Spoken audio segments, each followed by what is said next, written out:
Ya Arhamar Rahimin, irhamna.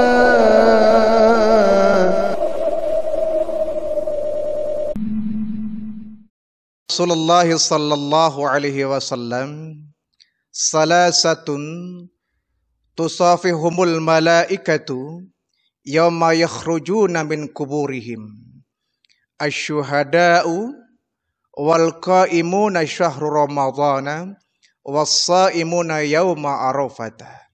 Rawahu Bukhari Muslim. Ada 3 golongan, kata baginda Rasulullah. Ada 3 golongan manusia yang nanti mereka akan berjabatan tangan dengan para malaikat di hari di mana mereka dibangkitkan dari kubur mereka masing-masing. Hari kiamat adalah hari di mana Allah Subhanahu wa taala akan menghancurkan alam ini dengan sehancur-hancurnya. Ketika alam ini hancur dan semua manusia akan mati, maka kita kemudian akan melampaui beberapa proses dan tahapan. Proses pertama disebut dengan Yaumul Ba'ats, hari kebangkitan. Kita akan dibangkitkan dari kubur kita masing-masing. Bangunlah kita dari kubur kita masing-masing. Setelah itu kita akan melampaui tahapan yang kedua yang disebut dengan Yaumul Hasyr, hari pengumpulan. Setelah kita bangun dari kubur kita masing-masing, kita akan dikumpulkan di satu tempat yang begitu luas yang disebut dengan padang mahsyar. Nah, kemudian kita pun akan menjalani tahapan yang ketiga, Yaumul Hisab. Kita akan dihitung amal-amal perbuatan kita, yang baik, yang buruk, yang kecil, yang besar, akan dihitung seluruhnya. Nah, baru setelah itu kita akan memasuki Yaumul Mizan, hari pertimbangan, hari pemberian kitab, yang kemudian pada akhirnya manusia akan terbagi menjadi 2. Kelompok yang masuk neraka dan satu kelompok lagi masuk ke dalam surga. Semoga kita termasuk ke dalam orang-orang yang beruntung, yang oleh Allah dikelompokkan menjadi orang-orang yang beruntung masuk surganya Allah. Amin ya rabbal alamin. Nah, ketika kita bangkit dari kubur kita masing-masing, oleh Allah wujud roman muka kita, badan kita akan diutuhkan. Yang semula hancur luluh menjadi tanah, oleh Allah dibangkitkan, diutuhkan kembali. Inilah kehebatan Allah, maha kuasanya Allah. Bisa mematikan, tentu bisa pula menghidupkan kembali. Badan manusia yang sudah hancur luluh jadi tanah akan berwujud menjadi manusia utuh. Bangkitlah kita dari kubur kita masing-masing. Nah, kata baginda Rasul, ketika itu ada 3 golongan manusia yang beruntung. Mereka disalami oleh malaikat. Mereka berjabatan tangan dengan malaikat. Artinya apa? Malaikat memberikan penghormatan kepada orang ini. Ini luar biasa. Malaikat berjabatan tangan, berarti malaikat ridho kepadanya, memberikan rahmat kepadanya. Kita berharap semoga kita termasuk di dalamnya.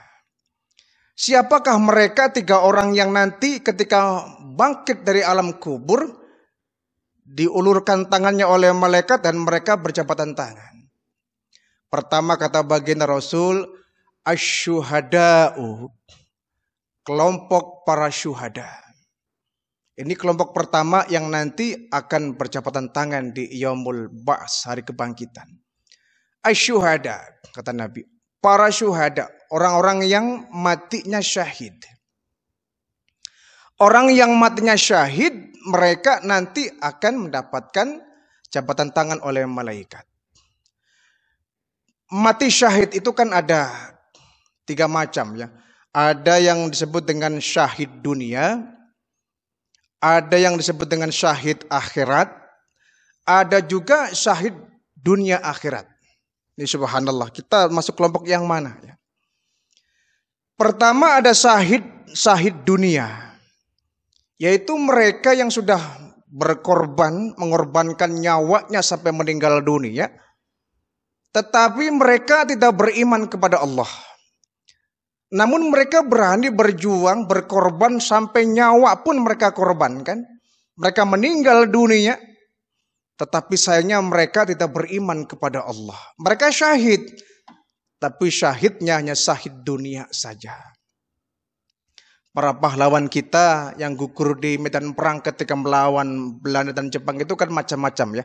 Ada kelompok orang Muslim, ada juga para pahlawan kita mereka non-Muslim ya.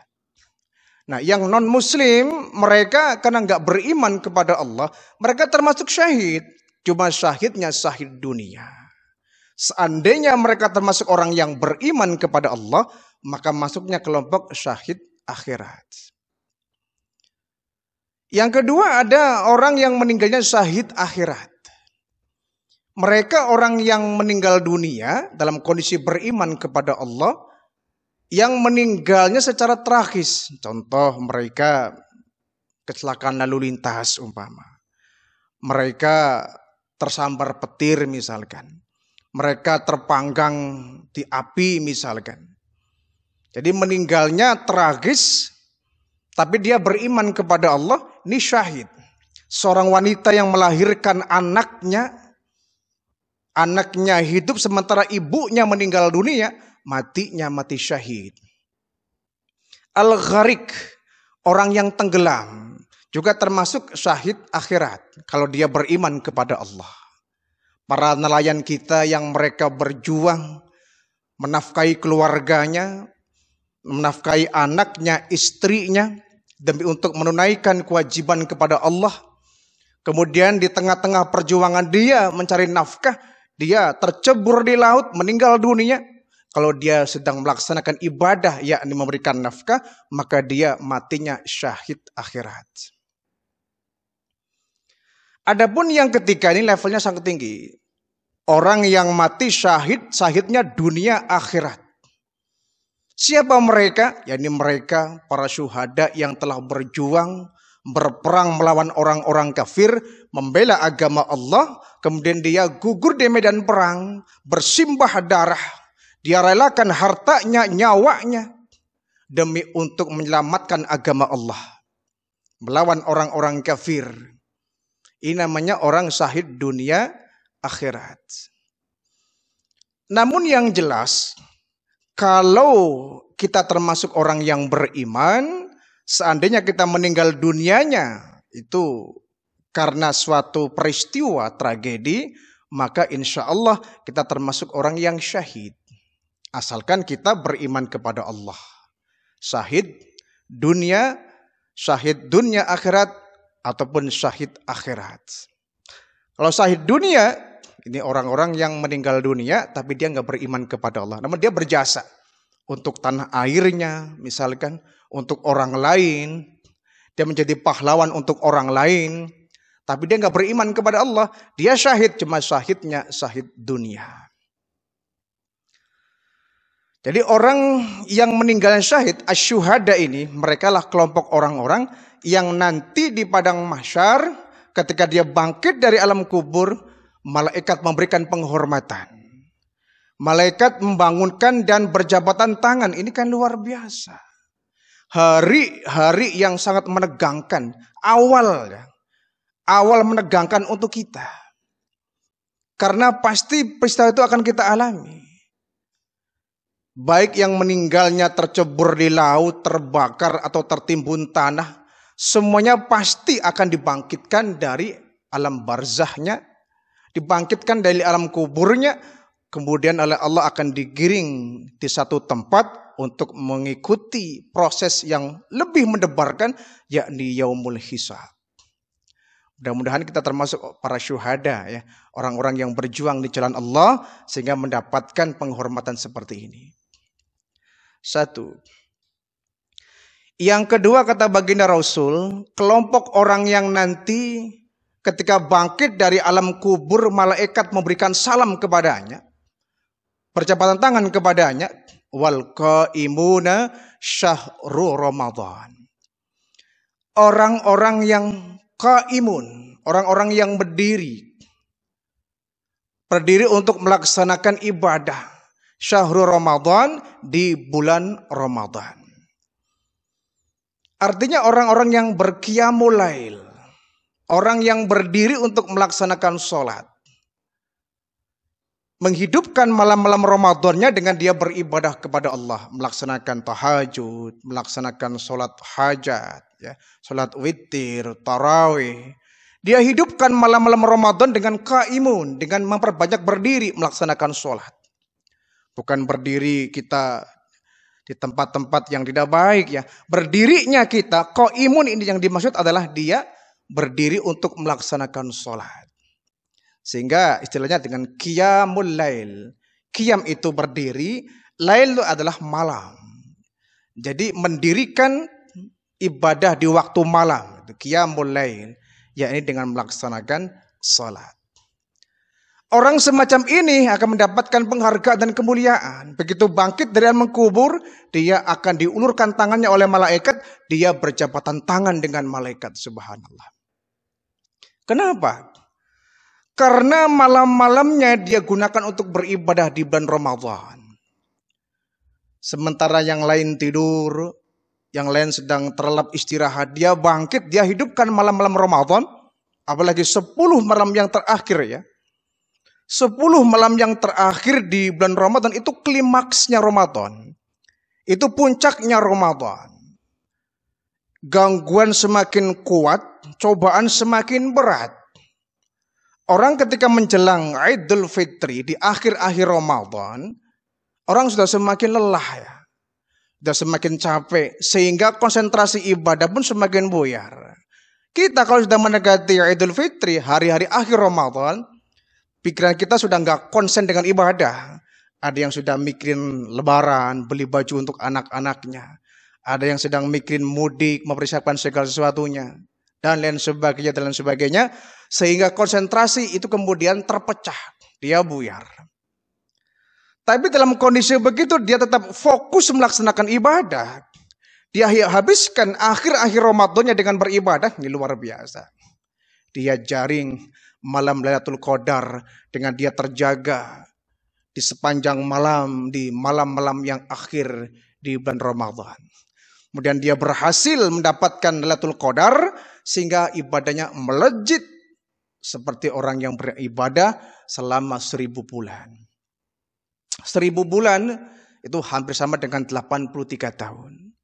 Dia sholat, dia ibadah, dia baca Quran, dia zikir, dia wirid, dia i'tikaf. Sehingga pantas kemudian dia mendapatkan pahala yang begitu banyak. Dia panen pahala. Bagaimana kalau kemudian setiap tahun dia berjumpa dengan Lailatul Qadar? Jadi kalau kita setiap tahun berjumpa dengan Ramadan dan selalu waspada di 10 hari yang akhir kita selalu terjaga. Di 10 yang hari akhir minimal 10 malam yang akhir kita beribadah di waktu malam.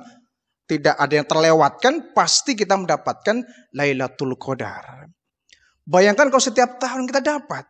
1 tahunnya saja kita ketemu 1 malam itu, nilai ibadahnya itu khairu min alfi syahr. Lebih baik dari 1000 bulan.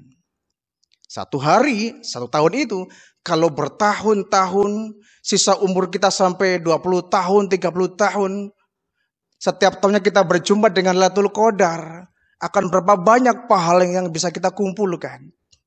Sehingga orang semacam ini mendapatkan keberuntungan. Malaikat memberikan penghormatan. Ketika dia bangkit, malaikat membangunkan, langsung mengulurkan tangannya untuk berjabatan tangan. Subhanallah. Mudah-mudahan kita termasuk di dalamnya, ya. Amin ya rabbal alamin. Kemudian yang ketiga kata baginda Rasul, orang yang nanti bangkit di alam kubur, kemudian malaikat menyalaminya, wasaimuna yauma arafah. Orang yang melaksanakan saum di hari Arafah. Dia melaksanakan puasa di Arafah, yaitu 1 hari menjelang Idul Adha, tepatnya tanggal 9 Dzulhijjah. Itu pahalanya begitu besar. Pahalanya begitu besar. Kita menemukan 9 Dzulhijjah itu kan tidak setiap bulan, hanya setahun sekali. Terlalu sayang kalau kemudian kita menemukan 9 Dzulhijjah, kemudian kita nggak melaksanakan saum, teramat sayang. Kata Nabi, siapa yang melaksanakan puasa Arafah 9 Dzulhijjah, maka dosanya 2 tahun ke belakang, 2 tahun ke depan dihapuskan oleh Allah Subhanahu wa Ta'ala. Dosa yang telah lalu, dosa yang akan datang seandainya ada, Allah ampuni. Luar biasa itu. Hanya kita berpuasa 1 hari. 1 hari kita berpuasa, tapi dosa kita yang lalu, dosa kita ke depan, andaikan ada, Allah memberikan pengampunan. Ini kan yang kita cari, gitu kan. Ini yang kita cari. Kita kan beribadah niatnya apa kalau bukan ingin agar kita diampuni oleh Allah. Sehingga kata Allah, wasari'u ila magfiratin min rabbikum.